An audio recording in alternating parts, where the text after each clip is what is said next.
Мына жақында эле темир жолдогу ири коррупциялык схема ачылды. Бул эми схема кече эле жакында пайда болгон эмес да.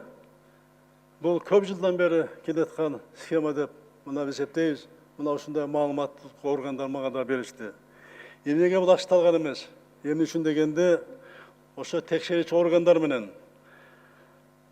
ошол жердеги иштеп жаткан темир жолдо иштеп жаткан кызматкерлер менен алар биригип алып бул схеманы түзгөн. Ошондуктан көп жылдан бери бул схема ачыкка чыккан эмес.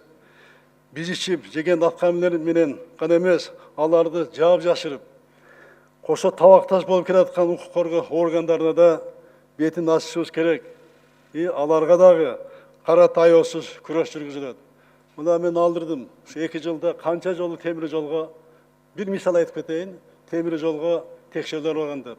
Эсептөө палатасы барган, салык инспекция барган, финансы полиция барган, прокуратура органдары барган, органдары 18 текшерүү барган. Ошонун баардыгы тең таза деп мына жаап келген.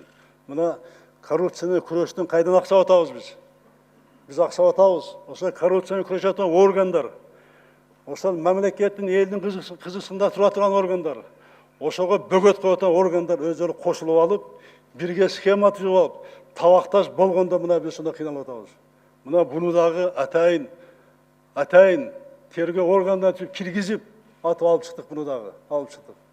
Мына ошондуктан биз кийин мына ушуну баштадык.